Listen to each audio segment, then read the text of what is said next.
Comienza en Radio María, Manos Tendidas, un programa realizado por Cáritas.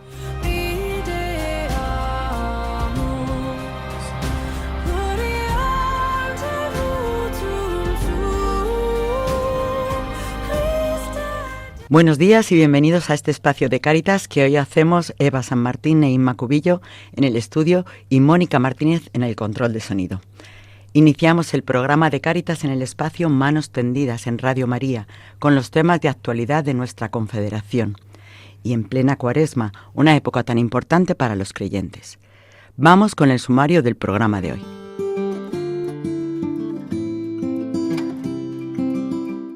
En esta mañana recibimos a María González Dine, secretaria general de Cáritas Española, que inició su mandato al frente de Cáritas en el mes de enero, para hacer frente a todos los retos que nos demanda la realidad social en la que vivimos. También estará en el programa Luis Miguel Rojo Septién, delegado episcopal de Cáritas, y a quien vamos a preguntar por el legado del Papa Francisco y en este tiempo de Cuaresma que estamos viviendo como Iglesia. Contaremos también con la participación de Manuel León, coordinador del programa Moda Re, proyecto de economía social con empresa de reinserción y reciclado textil.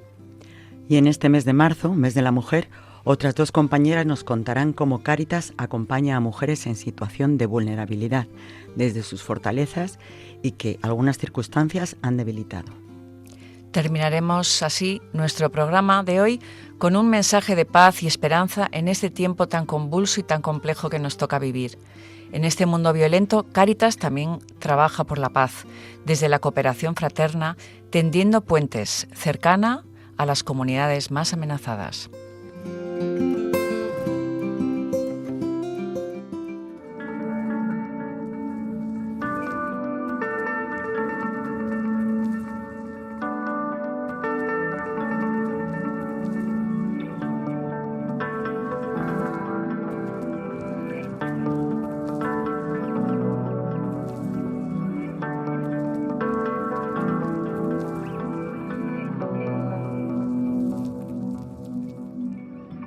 Hoy está con nosotros María González Dine, que nació en Madrid el 6 de junio de 1973, de padre español y madre inglesa. Es bióloga de profesión y ha dedicado su carrera al ámbito de la cooperación internacional, el desarrollo, la justicia social y la evangelización. Está casada y es madre de 3 hijos. Ha vivido en Nairobi, en Roma y en Londres. Ha trabajado para varias organizaciones de iglesia y visitado muchos países, siempre guiada por una profunda vocación de servicio y compromiso con las personas más vulnerables. Buenos días, María. Desde enero eres secretaria general de Cáritas Española, pero ya conocías Cáritas. ¿Cómo ha sido este reencuentro? Buenos días, Inma. Muchas gracias. Bueno, pues este reencuentro en Cáritas ha sido maravilloso, ¿no? Poder volver a la organización que me dio la oportunidad casi 30 años de ir de cooperante a Kenia con mi marido, y la verdad que poder volver a Cáritas 30 años después, pues la verdad que es una alegría y una responsabilidad también, pero muy, muy agradecida. Y desde tu formación en biología, ¿cómo descubres tu vocación humanista? Pues mira, para mí la verdad que la suerte es poder aunar vocación y profesión, ¿no? Es verdad que desde edad muy temprana yo tenía la idea, la suerte, las ganas de ser misionera. Siempre me apetecía muchísimo, pero a la vez también me gustaba mucho toda la cuestión de la ecología integral y por eso estudié biología, ¿no? Pero yo creo que fue el hecho de poder desarrollar un voluntariado, primero en Brasil, con niños de la calle, con las hermanas franciscanas en Sao Paulo. Luego de ahí otra aventura en Bolivia, en la selva amazónica, con otro misionero franciscano también. Y luego más adelante, bueno, pues en esa oportunidad poder darme cuenta de la desigualdad, ¿no? de comunidades de una sociedad que no han tenido la suerte y los privilegios que hemos tenido en España, ¿no? Entonces yo me di cuenta, por ejemplo, con el tema de los medios que contábamos en la universidad en España en relación a los centros de salud con los que yo estuve trabajando en Bolivia, y ahí me di cuenta que había mucho por hacer, ¿no? Había mucho por hacer para intentar combatir la desigualdad, y pues de ahí ya empecé la carrera, la profesión en el mundo de la cooperación internacional, la ayuda humanitaria y la exclusión social. ¿Qué ha supuesto para tu vocación la posibilidad de vivir en otros continentes, entender otras culturas y compartir con otras comunidades? Sí, la verdad que para mí ha sido una riqueza en todos los sentidos, ¿no? Porque el hecho de poder compartir con personas de diferentes tradiciones, eclesiales también, culturales, eh, te ofrece una mirada mucho más amplia de la realidad, ¿no? El ver, un juzgar, un actuar desde lo local. Y para mí eso ha supuesto, pues eso, entender el mundo, entender la vida desde el convencimiento de la diversidad y la riqueza, ¿no? Y al final el buscar la unidad y el buscar, bueno, pues poder transformar esta sociedad entendiendo la riqueza que tenemos en la diversidad. Y ahora, a través de la presencia de los técnicos y voluntarios de Cáritas en todo el territorio diocesano, el análisis de la realidad en España nos presenta grandes retos para la transformación social. ¿Cuáles destacarías como más relevantes o importantes?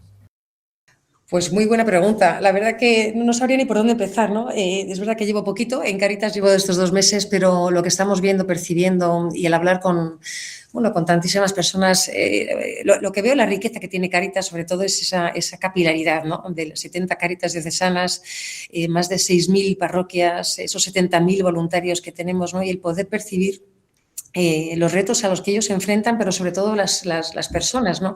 Una de las cosas que estamos viendo es el aumento muy significativo de las personas vulnerables y en riesgo de exclusión social, ¿no? Para mí esto es uno de los retos más grandes que tenemos para hacer frente.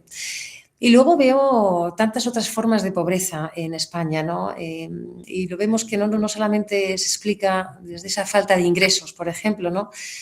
Sino un modelo social que realmente está generando precariedad. Y quizás la palabra que para mí define el momento en el que estamos hoy es precariedad, ¿no? La vivienda inaccesible. Me comentaban personas hace poco las luchas que están teniendo para conseguir una vivienda digna en tiempos donde realmente está encareciendo el nivel de vida y sobre todo el acceso a una vivienda digna, ¿no? Y luego vemos una desigualdad muy acuciante, muy creciente también. Un empleo, la lucha por un empleo decente, otro de los grandes retos, ¿no? Y uno de los programas que veo de Cáritas que está teniendo una transformación enorme. Hoy, hablando esta mañana con una de las personas de Cáritas Soria, nos decía que uno de los proyectos de los que más orgulloso estaba era programas de empleo, ¿no? Y yo creo que ahí tenemos tantísimo por hacer, de poder formar, capacitar a través de todos los técnicos de Cáritas y también trabajar en alianzas con la administración pública, con instituciones, con organizaciones, con empresas. Tanto por hacer, pero creo que pues estos serían unos de los mayores retos, ¿no? Y quizás uno que también pienso a nivel nacional, uno de los que tenemos que trabajar es ese fortalecimiento de la comunidad. Necesitamos tantos voluntarios, necesitamos tantas manos, ¿no? Que podamos, para poder hacer frente a tantos desafíos y tantas necesidades en España. Pero también querría hablar de nuestra misión a nivel internacional, ¿no? Lo estamos viendo, no hay más que encender la televisión y ver cómo vivimos en un mundo cada vez más fragmentado, más roto, ¿no? Y esta inestabilidad y esta violencia que vemos que están generando tantos conflictos. Lo vemos ahora en Ucrania, en Oriente Medio, pero también lo vemos en Sudán del Sur, por ejemplo, en tantísimos otros países que están en conflicto, ¿no? Entonces, para mí esa lucha por la paz es uno de los grandes retos que como Iglesia también tendremos que hacer frente. Y, cómo no, los efectos de la crisis climática, ¿no? Creo que lo vimos hace poco con la Dana en Valencia y creo que esto va a ser una constante a la que tenemos también como Iglesia que hacer frente. Y por supuesto, unido a la inseguridad alimentaria en tantísimos países, la movilidad humana, en fin, tantos retos, pero bueno, con muchísima ilusión de poder afrontarlos juntos como Iglesia y como institución. Muchas gracias, María González Dine, secretaria general de Cáritas, por acompañarnos hoy en este programa y ofrecer tu tiempo, tu experiencia y tu trabajo a la Confederación. Muchísimas gracias, y no hay el equipo. Gracias.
Continuamos el programa y conectamos con Luis Miguel Rojo Septién, delegado episcopal de Cáritas Española.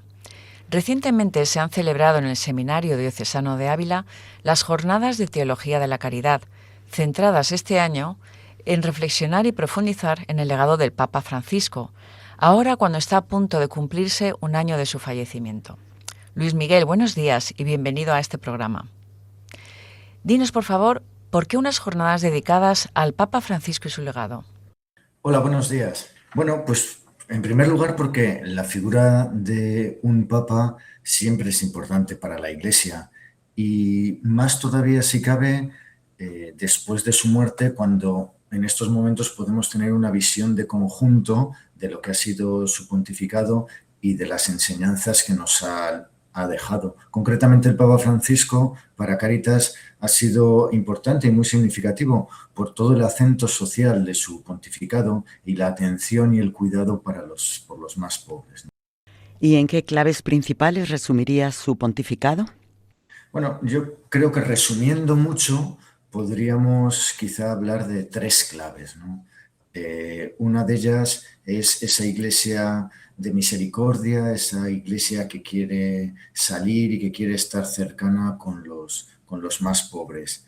Una iglesia pobre y para los pobres, una iglesia misericordiosa que tiene compasión por los necesitados y descartados, y una iglesia que visibiliza algunos elementos, algunos colectivos como puede ser el de migrantes y refugiados. Recordad simplemente aquel primer viaje del Papa Francisco a la isla de Lampedusa y cómo su cercanía y muchos de sus gestos han ido siempre hacia las personas más vulnerables y más necesitadas.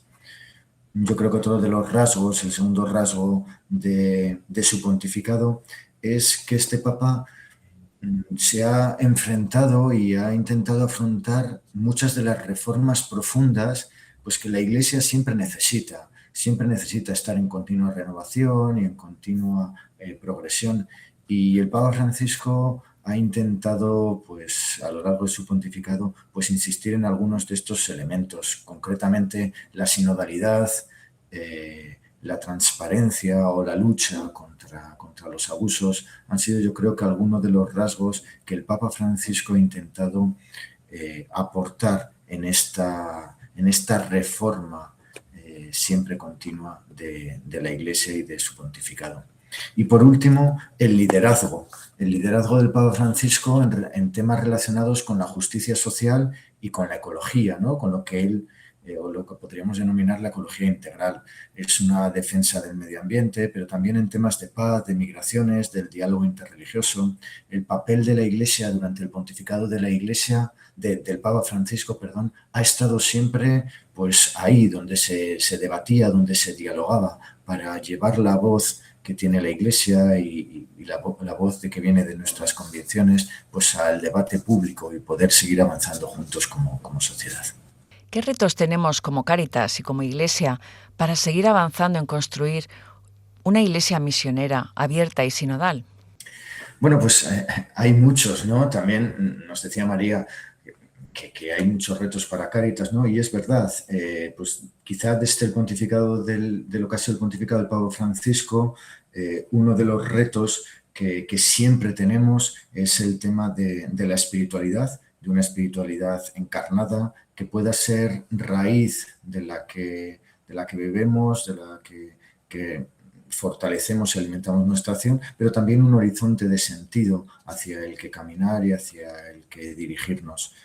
Por otro lado, creo que es importante reforzar la idea de procesos. El Papa Francisco abrió muchos procesos. En un mundo de cambios, en un cambio de época, pues son muchos los procesos abiertos, mucha la necesidad de adaptarnos a los cambios y ahí tenemos que saber vivir esto en clave de proceso. Dejar que Dios nos guíe, dejar que nos movamos y tenemos que hacerlo desde una perspectiva ético y moral que nos sirve de guía para movernos en estos procesos abiertos, porque no hay respuestas o hay muy pocas respuestas cerradas y muy pocas respuestas claras. Hay un caminar conjunto que es en el que tenemos que ir moviéndonos día a día. Otro de los retos sería el diálogo. Tenemos que seguir hablando con gente que piensa distinto a nosotros hablarlo también desde las convicciones más profundas y desde un interés por buscar juntos la verdad, lo verdadero, y descubrir juntos pues hacia dónde queremos caminar. Y por último, yo creo importante el trabajo solidario por lo comunitario. Generar espacios de sentido. Para Cáritas es muy importante revincular, volvernos a poner en relación las personas, seguir dando pasos y caminando también pues, en esta transformación eclesial, pero seguir haciéndolo como comunidad. El Papa Francisco abrió ventanas en relación con la ecología integral, esa llamada a la conversión personal, social y eclesial en relación con los más pobres y el cuidado de la creación. ¿Tenemos alguna pista para continuar por este camino de conversión? Sí, bueno, yo creo que este es un camino, es uno de esos procesos abiertos por el Papa Francisco que no tiene marcha atrás, porque es que es parte nuestra. Esto entronca con los primeros capítulos del libro del Génesis, desde la creación, de ser criaturas de Dios y habitar una casa común, ¿no? Entonces, yo creo que aquí tendríamos o podemos desde Cáritas también impulsar estos procesos creando, por un lado, un marco de ecología integral. Creo que tenemos que ser capaces de pensar nuestras acciones eclesiales, nuestras posiciones, cualquiera de nuestras acciones y de nuestros movimientos que estamos realizando desde esta clave más amplia que es la ecología integral.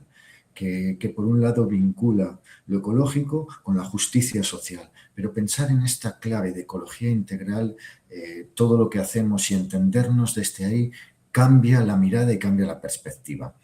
Y el segundo rasgo que yo creo que también es interesante en este campo es que podamos aportar y que podamos situarnos en los pasos que demos y en este proceso de ecología integral desde los últimos y los descartados, porque no dejan de ser los que más están sufriendo las injusticias o las cuestiones negativas contra la casa común, ¿no? El maltrato a la casa común que estamos realizando. Por eso, tener una visión situada desde los últimos, eso ayuda a emprender juntos un trabajo también, a seguir desarrollando todo este tema de la ecología integral. Siguiendo este hilo de la conversión, ahora que estamos precisamente en tiempo de Cuaresma y nos acercamos a vivir y a celebrar la pasión, muerte y resurrección de Jesús, ¿a qué necesitamos convertirnos como comunidad cristiana en relación con los pobres y la fraternidad? Bueno, pues me atrevo a deciros alguna cuestión. Yo creo que en primer lugar tenemos que recuperar un diálogo amable, es decir, un diálogo que no sea violento, que podamos transmitir desde nuestras palabras, que ayuden a construir la paz, que ayuden a reconocer al otro, que ayuden a construir, ¿no?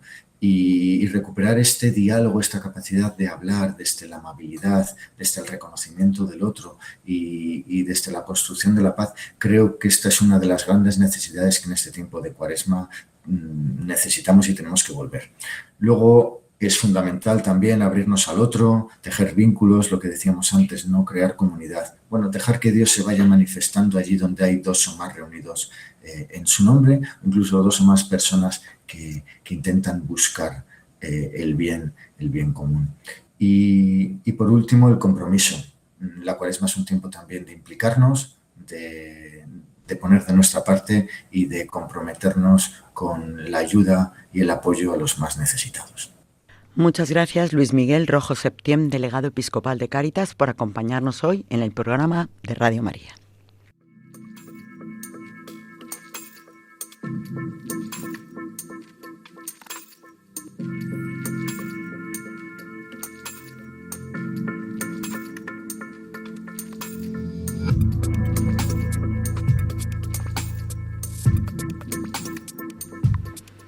En tiempos difíciles para la economía mundial y también para el bolsillo de los consumidores, la economía circular ofrece oportunidades para la sostenibilidad de todos. Moda Re es un proyecto de reutilización y reciclado textil que pone en el mercado la posibilidad de dar una segunda oportunidad a las personas en riesgo de exclusión y a las prendas que consumimos. Está con nosotros Manuel León, coordinador de Moda Re, para contarnos los datos y resultados de este último año de trabajo. Buenos días, Manuel, y gracias por acompañarnos para hablar de este proyecto tan necesario. ¿Qué es Moda Re? Pues Moda Re es la evolución de lo que tradicionalmente ha sido siempre el proyecto textil en Cáritas, ¿no? Todo el mundo siempre tendrá referencia de cuando ha enviado la ropa a esas parroquias. Bueno, pues se han ido dando pasos un poco para profesionalizar todo eso, pero sobre todo para dar oportunidades de empleo a las personas que más lo necesitaban. O sea, que Moda Re es una cooperativa que están 50 diocesanas y 50 empresas de inserción que pertenecen a estas diocesanas, que hacen toda la gestión de la recogida y la reutilización textil de todas esas prendas que los donantes dan. ¿Y qué supone en términos positivos para el mercado de la economía circular, Manuel? Pues en términos de la economía circular, para que se hagan una idea los oyentes, estamos hablando del mayor operador de recogida textil en España ahora mismo. O sea, Moda Re y todos los socios de las Cáritas que están dentro de Moda Re recogemos más del 50% de toda la ropa que se recoge en España, ¿no?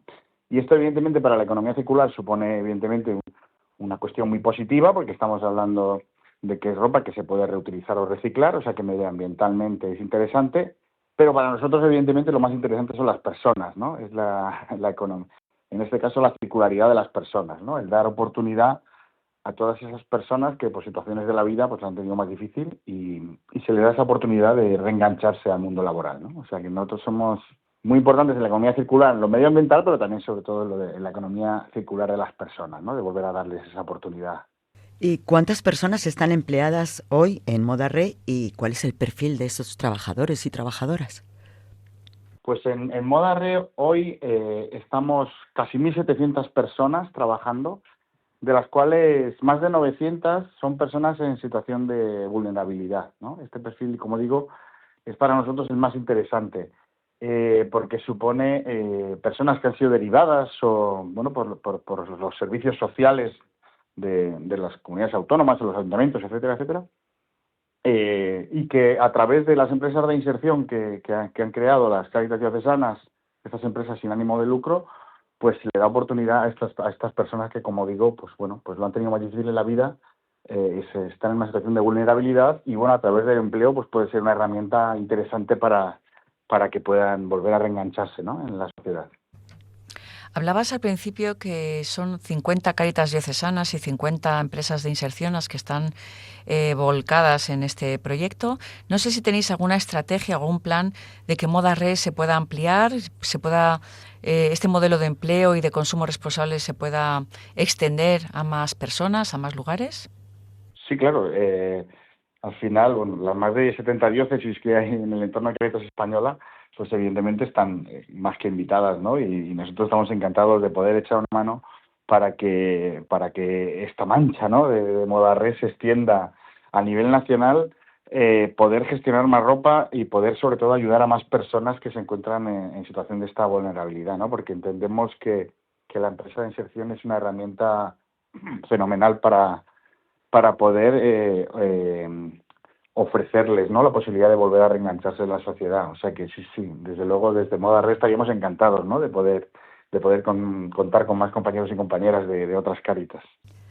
¿Y qué facilita y qué demanda Moda Re por eso de las sinergias, de hacer red, de hacernos más fuertes entre todos, ser subsidiarios en las necesidades sociales? ¿Qué demanda Moda Re a la administración pública sobre el reciclaje textil? Este es un punto interesante, ¿no? Sí, nosotros hace 3 años, cuando salió la ley de residuo textil, de la recogida, conseguimos que se incluyera una reserva de mercado para las empresas de inserción, ¿no? O sea, casi el 70% de la recogida textil en España lo hacen empresas de inserción, no solo Moda Re, sino también, bueno, algunas de la competencia, pero que tienen este modelo de empresa de inserción. Conseguimos blindar la ley en que el 50% de la recogida o de las licitaciones públicas que salieran se enfocaran a la economía social, en este caso a las empresas de inserción. Bueno, la administración, digamos que a día de hoy no está cumpliendo mucho con hacer esta reserva de mercado, así que la primera petición que yo le haría a las empresas a la administración, sería que cumplieran la ley, ¿no? O sea, suena un poco fuerte decirlo, pero lamentablemente es así, ¿no? No se está cumpliendo la ley, lo que marca esta reserva de mercado para empresas de inserción, donde simplemente estamos pidiendo que se respete lo que se ha venido haciendo tradicionalmente, ¿no? O sea, tradicionalmente esta recogida del textil lo ha hecho la economía social a través de las empresas de inserción. Respétese porque evidentemente el valor que tiene para la sociedad el que una empresa de inserción exista, pues es mayúsculo, ¿no? O sea, entonces, bueno, esa sería la petición que yo haría a la administración pública. Bueno, la verdad es que, Manuel, parece que la responsabilidad recae un poco en todos, ¿no? En todas las personas, en todos los estamentos y espacios. De cara a la ciudadanía, ¿qué otras acciones de información y sensibilización realiza Modarre? Porque es verdad que sabemos que, bueno, lo de depositar la ropa en bolsas, en los espacios de Cáritas que ya conocemos, pero ¿cómo hacéis para que la gente pueda enterarse pues de más, cómo participar, cómo ir a las tiendas, qué otras acciones realizáis? Hombre, la primera acción a la que abogo yo es al consumo responsable, ¿no? Yo creo que ahí comienza todo. Es decir, nosotros estamos encantados en poder dar oportunidades de empleo a través de recogida textil, ¿no? Y el aumentar esos volúmenes, pues evidentemente favorece el que podamos seguir dando oportunidades, ¿no? Pero la cuestión es si el planeta lo va a soportar, ¿no? Seguir en este volumen de consumo desmesurado, ¿no? Entonces yo la primera cuestión la que siempre abogamos es hacia este consumo responsable, ¿no? Y todas las campañas de sensibilización que hacemos, tanto en parroquias, pero sobre todo también a nivel sociedad, en universidades, colegios, ¿no? Que participamos mucho de actividades de sensibilización, van enfocadas, ¿no? En esto, ¿no? En el consumo responsable, y en el caso de que haya que consumir, da una segunda oportunidad a aquellas, en este caso, prendas, ¿no? O complementos que nosotros tenemos, para que el impacto, por ejemplo, medioambiental sea menor, ¿no? Y si además encima está dando una oportunidad laboral, pues mejor todavía. O sea que yo diría que a los oyentes estos dos mensajes, ¿no? Cuidemos el consumo, o sea, seamos responsables en hacer un consumo responsable, valga la redundancia, y luego, si no es así, por lo menos demos espacio a la segunda vida de las cosas. Y como hay personas que están escuchando y quizá quieren participar con sus donaciones o sus compras, ¿cómo pueden hacerlo? ¿Dónde pueden enterarse? ¿Dónde está el contenedor? ¿Dónde está la tienda de Modarre más cercana? Como también, como habéis dicho, en sensibilización, ¿cómo hablar de esto? Nuestra página web, www.modarre.org.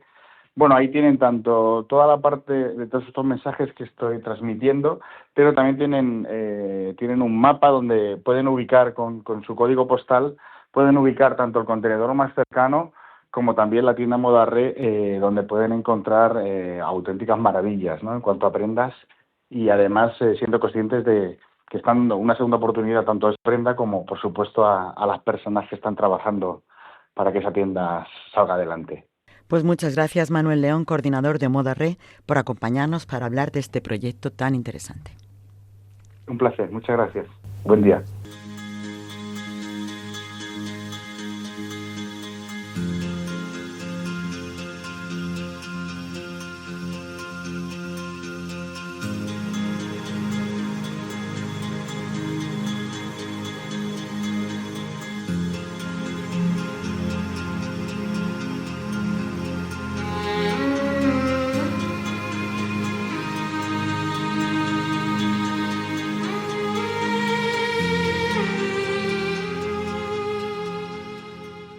Estamos en marzo, mes de la mujer.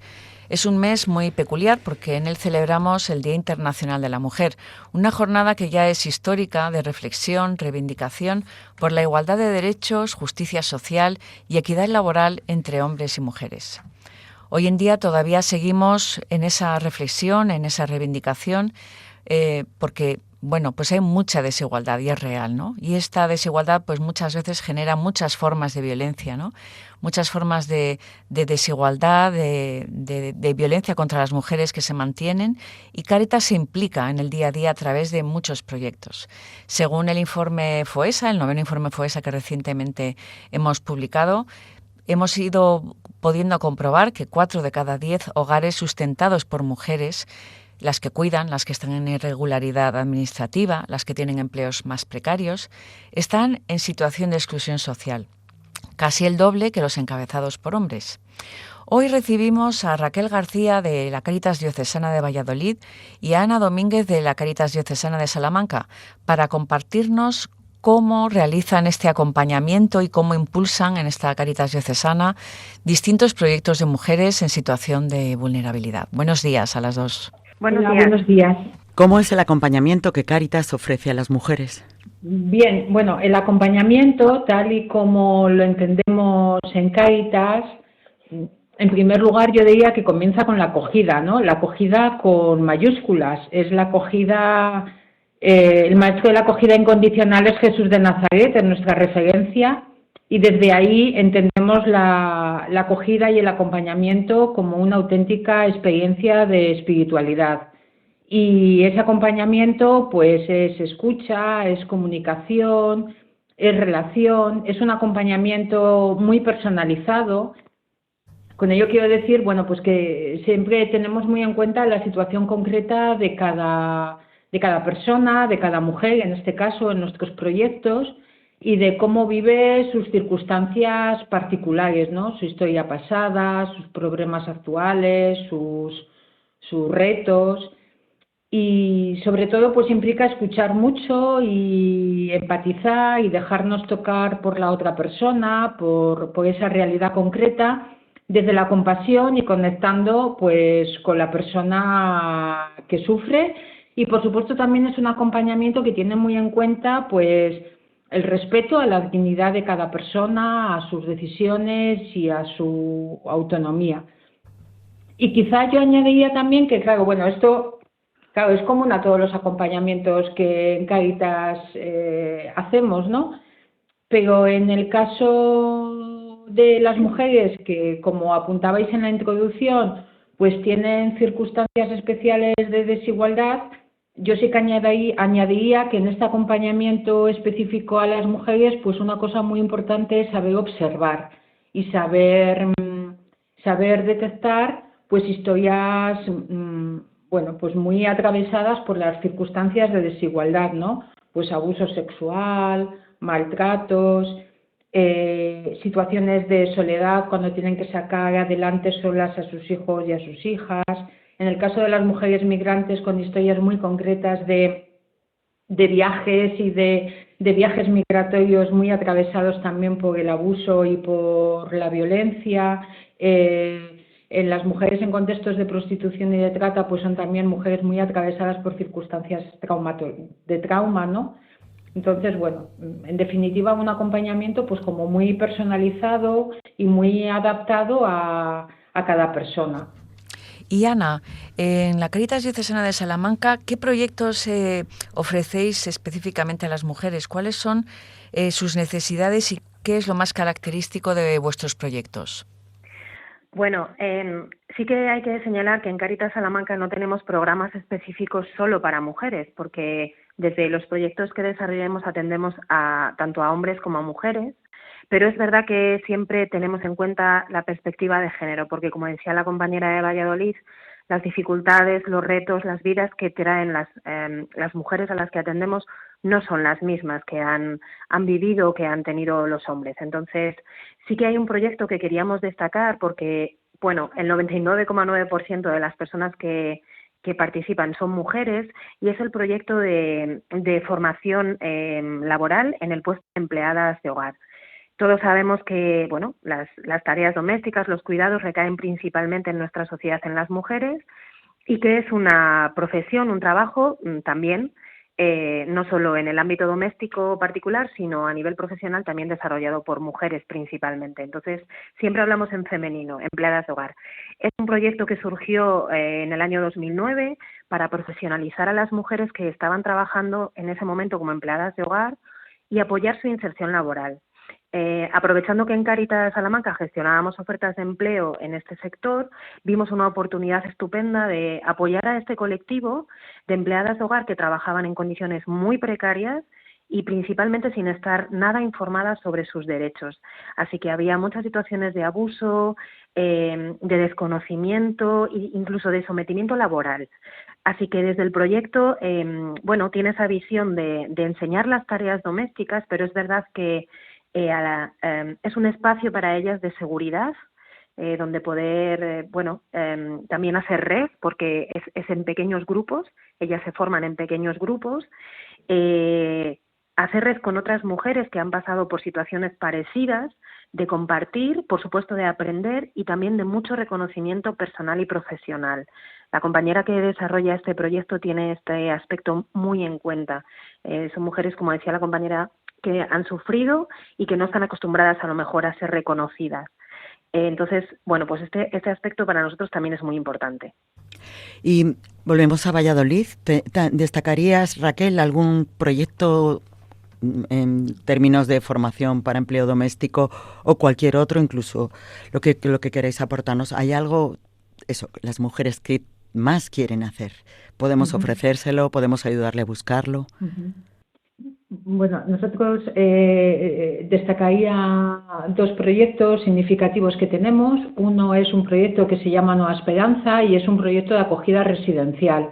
Entonces está compuesta por varias viviendas de acogida destinadas a mujeres que llegan en ocasiones o embarazadas o con sus hijos e hijas en situaciones diversas, ¿no?, de dificultad. Mujeres que son víctimas de violencias machistas, mujeres embarazadas que tienen situaciones de abandono, que no cuentan con apoyos para sacar adelante la gestación, también jóvenes que tienen medidas de protección y que están embarazadas. En realidad diversas circunstancias de dificultad, ¿no? Entonces, en las viviendas lo que se ofrece es un acompañamiento, más allá de la estabilidad residencial y una cobertura, a las necesidades más básicas que todas tenemos, se trata también de un ambiente de generar con ellas una familia, un hogar y un ambiente que les va permitiendo desarrollar, pensar, elaborar y desarrollar sus proyectos vitales, ¿no?, a nivel de cuidado de sus niños y sus niñas, de formación, de inserción laboral, etcétera. Y tenemos también un proyecto que está orientado directamente a mujeres que sufren o que han sufrido en el pasado algún tipo de violencia, que se denomina Sin Miedo, y en este proyecto hacemos 2 tipos de actividades. Unas actividades que tienen que ver con todo el tema de la sensibilización para la prevención de la violencia de género y para favorecer los buenos tratos, ¿no? Digamos que es una manera de aportar o de colaborar también para crear sociedades libres de violencia, ¿no?, y más solidarias. Y luego también ofrecemos atención social y psicológica tanto a las mujeres como a sus niños y a sus niñas o a jóvenes que han sufrido o que padecen en la actualidad situaciones de maltrato. También queremos saber si tenéis algún tipo de colaboración con otras entidades, tanto en Valladolid como en Salamanca. Estas entidades pueden ser públicas o privadas. O sea, ¿cómo se hace esa red? Porque las necesidades son tantas que entre todos quizás sí podemos ayudar a estas familias y a estas mujeres. Sí, por supuesto, a nivel de financiación, nuestros proyectos se sostienen, por un lado, gracias a las aportaciones de socios, donantes, de las personas particulares que apoyan a Cáritas. También tenemos otro tipo de financiaciones privadas, pero también públicas, ¿no? Tenemos financiación pública tanto de la Junta de Castilla y León a través del IRPF y, formamos parte nosotros en Castilla y León de la red de violencia cero, ¿no?, que es una red que puso en marcha aquí la Administración para atender este tipo de situaciones y también nuestro proyecto Sin Miedo también recibe financiación del IRPF del Ministerio.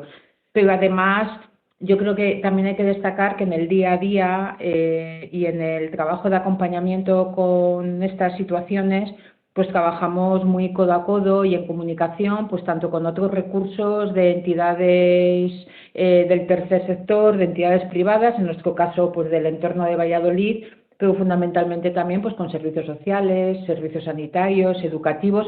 Creo que gracias a ello es posible articular los recursos y ofrecer el mejor acompañamiento y los mejores apoyos a a estas mujeres, ¿no? Y también en este sentido destacaría un poco lo que apuntaba antes Sana, ¿no? Que entidades como las nuestras, pues tratamos de trabajar también un poco aprovechando todos los proyectos y todos los recursos internos que tenemos. Entonces hay mucha complementariedad pues con los proyectos de empleo, con los proyectos de formación, pues para ponerlos a disposición de estas mujeres y que puedan aprovecharse pues de todos los recursos internos que tenemos. Y en Salamanca, en la Cáritas de Salamanca, ¿cuál es la red posible, Ana? ¿Cómo podéis apoyar más a ellas, sustentaros vosotros también en todos los sentidos? La realidad de la financiación es igual que la ha explicado la compañera de Valladolid, esa financiación pues público-privada, pero sí que quería aprovechar para destacar un trabajo en red que venimos haciendo. Yo creo que todas las Cáritas, la Confederación, tenemos mucha experiencia de trabajo en red con entidades del tercer sector, ¿no? Que lejos de tener una competitividad que a veces se puede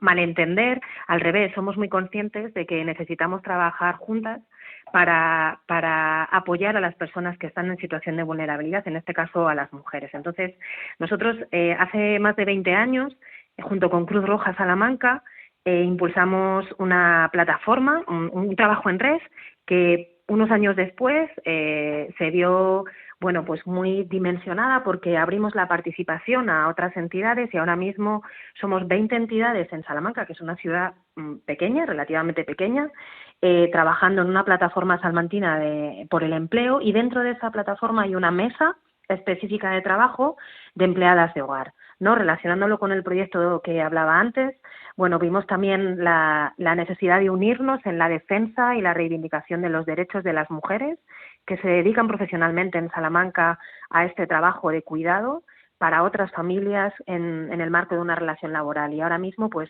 en esa mesa estamos Cáritas Salamanca, Cruz Roja, los sindicatos de comisiones obreras y UGT, Salamanca Acoge, CEPAIM y la OAC.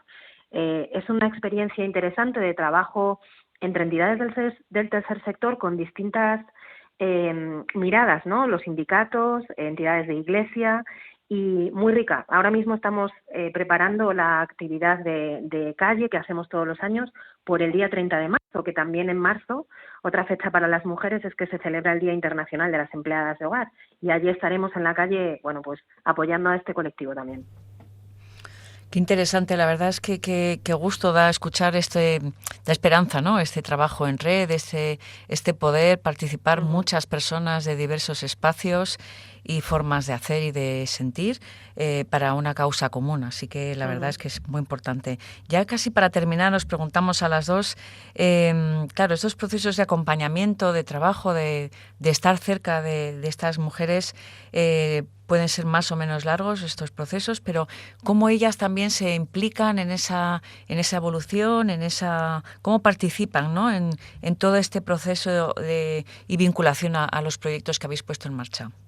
Bueno, al final los proyectos y los acompañamientos no los hacemos las agentes de Cáritas, ni el personal contratado, ni las voluntarias de Cáritas, lo hacen estas mujeres que los hacemos con ellas, ¿no?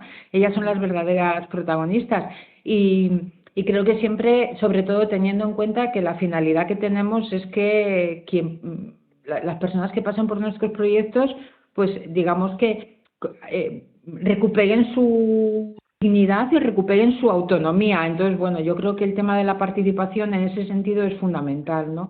Porque nuestra intención es que los proyectos no sean un refugio, sino una plataforma para reconstruirse, para que puedan acceder a ejercitar sus derechos y que puedan tener pues una vida autónoma.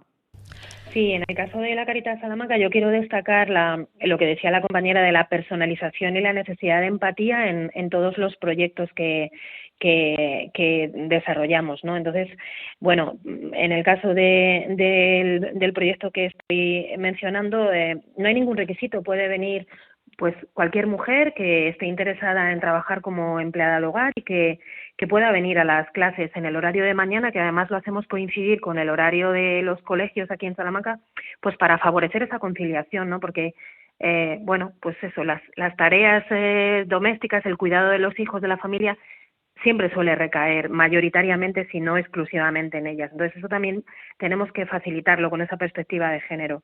Pueden pasar en torno a 50, 60 personas al año, y insistir mucho también en ese trampolín que mencionaba la compañera, ¿no? De ser un sitio de paso, donde las personas no se queden estancadas en nuestros proyectos, sino que puedan seguir avanzando en su proyecto de vida, sea un proyecto de vida más personal o familiar, como puede ser por los recursos de acogida que comentaba, o nuestros proyectos de formación laboral, ¿no? Que sean sitio de paso, pero también de donde volver si se encuentran en una situación de dificultad, como un apoyo y una brújula, ¿no? Donde poder volver a reencontrarse y a seguir caminando. Pues muchísimas gracias, Raquel García, de la Cáritas Diocesana de Valladolid, y Ana Domínguez, de Cáritas Diocesana de Salamanca, por vuestro trabajo, por estar aquí y compartirnos pues todo este buen trabajo que realizáis con todas estas mujeres, y por ser y hacer posible un poquito la esperanza. Así que muchas gracias. Muchas gracias a vosotros por darnos voz.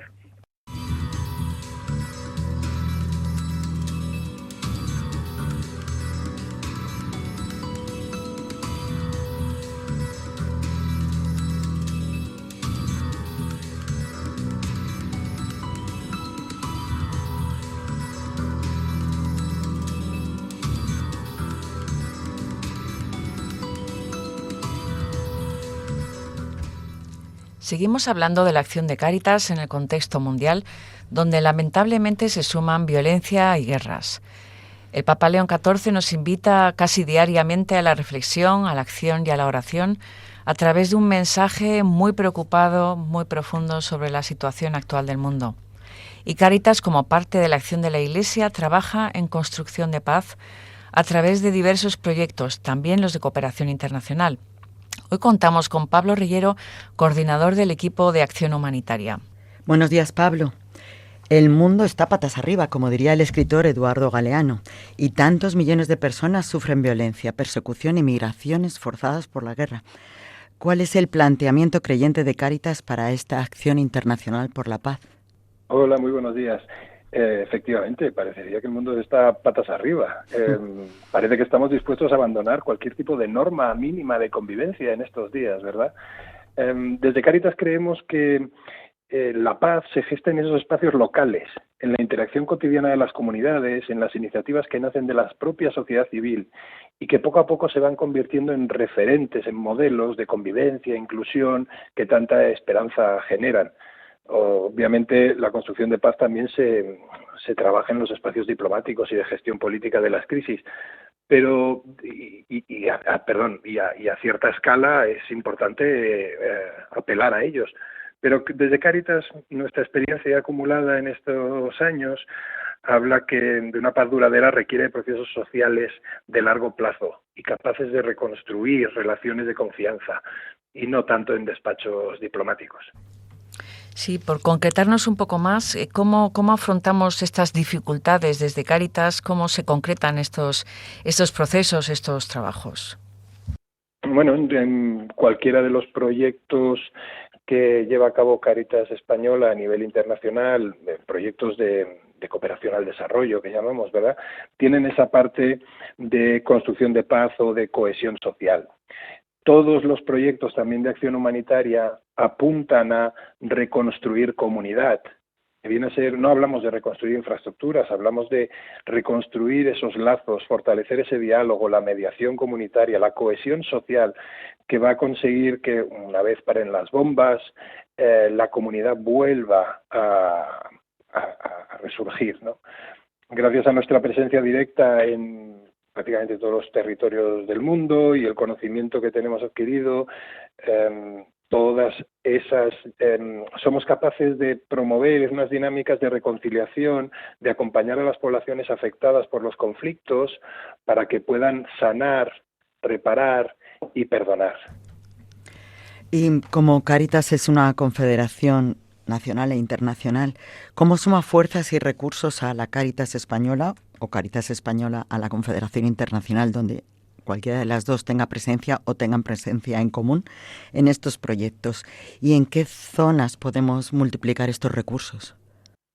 Bueno, Cáritas Española sí forma parte de la Confederación Internacional de Cáritas Internacionalis y siempre todos estos proyectos de los que hablamos que tienen un componente de construcción de paz, ya sea más o menos importante, lo realizamos a través de las Cáritas del resto del mundo. Somos 162 Cáritas nacionales en el mundo y, pues por supuesto, hay lugares en los que tiene un poco más de peso el componente de construcción de paz. Para que se hagan una idea nuestros oyentes, es bastante más complicado abordar la construcción de paz cuando hay una guerra abierta tan cruenta como la que estamos viviendo ahora, ¿no? Puede ser la de Irán o la guerra de Ucrania, pero es mucho más sencillo de entender cuando trabajas un conflicto muy local. Es decir, Cáritas Española tiene muy buena línea de trabajo en construcción de paz en países del Sahel, como es Burkina Faso, Mali, en Sudán del Sur, en Bangladesh, de esa coexistencia, esa necesidad de crear un espacio de paz entre personas desplazadas por conflicto y comunidades de acogida, en Colombia, en Myanmar. Pero, insisto, es más difícil y necesita un proceso más cuidadoso el abordar la construcción de paz en lugares donde el conflicto está abierto, como podría ser territorio palestino o Ucrania. Claro, y en todos estos conflictos, Pablo, nos podemos imaginar que justo en los conflictos más sangrantes, o sea, más abiertos, es mucho más complicado atender a las poblaciones afectadas. ¿Qué dificultades así concretas para que los oyentes se puedan hacer una idea os encontráis? Sí, a ver, el más evidente es el de un acceso seguro a las personas. En estos momentos en el que el derecho internacional humanitario parece que está dejando de ser el marco normativo para las partes confrontadas, pues es difícil para Cáritas poder acceder a la gente que se encuentra cercano a una línea de frente, en territorios ocupados, y para las personas que necesitan esa asistencia, el salir de los lugares donde se sienten seguros para ir a acceder a la ayuda que podamos brindarles. El acceso seguro diría que es el primero. Asegurar que no dejamos a nadie atrás podría también ser algo de lo que tenemos que reflexionar. La misión de Cáritas es para con los últimos y no atendidos. En espacios de guerra abierta siempre hay gente que se queda atrás, ya sea por edad, son personas mayores, son niños, son personas con dificultades con movilidad reducida y esas personas quedan atrás. Y es labor de Cáritas el ir también a su encuentro. Y ahí es algo que, pues todos los números ya no son los mismos, ¿no? Cuando quedan pocas personas, el trabajo y el esfuerzo que hacemos es mucho mayor y el riesgo que corremos también. Pero insistimos que eso es una dificultad, pero que no abandonamos. Y por último, mantener una imagen de neutralidad e imparcialidad, y eso no es solo de la labor de Cáritas, sino de muchas otras organizaciones. En conflictos abiertos, cada vez hay más gobiernos o grupos armados o partes en la contienda que entienden que la ayuda humanitaria a la población civil necesitada es parte de una estrategia del oponente y eso es imperdonable. Pues sí, qué difícil esta atención, llegar a los últimos, los más vulnerables y en estas situaciones de conflictos armados o conflictos abiertos de cualquier tipo. ¿Qué capacidad de incidencia social y política tiene Cáritas para trabajar en la construcción de paz? Y estoy pensando tanto en España, con qué otras organizaciones, con qué instituciones, como, bueno, hemos hablado de nuestra red internacional, un poquito hablemos de incidencia entonces. Sí, bueno, la capacidad de Cáritas es muy importante, creemos que es seria y que tiene mucho impacto.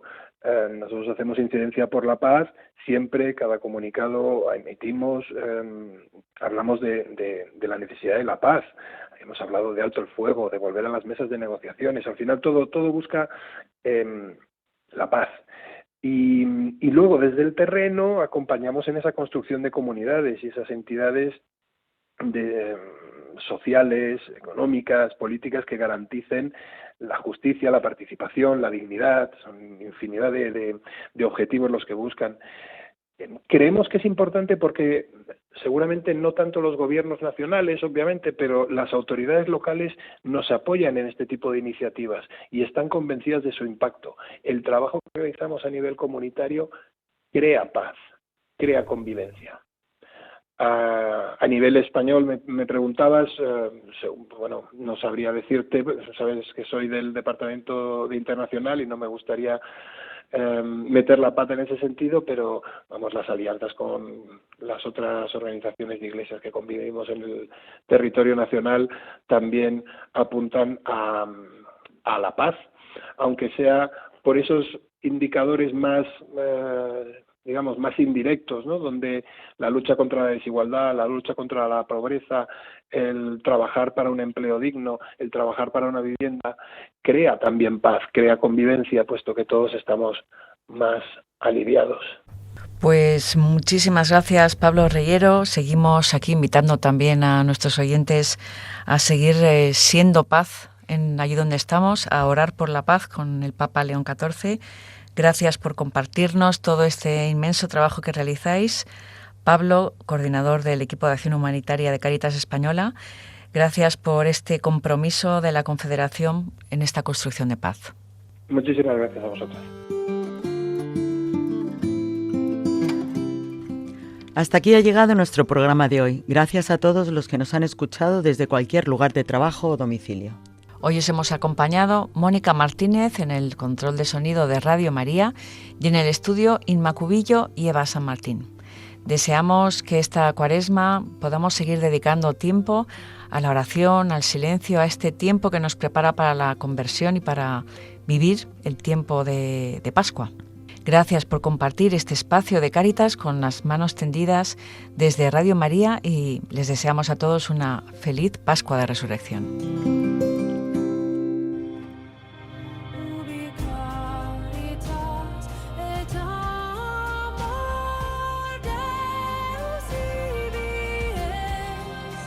Finaliza en Radio María Manos Tendidas, un programa realizado por Cáritas.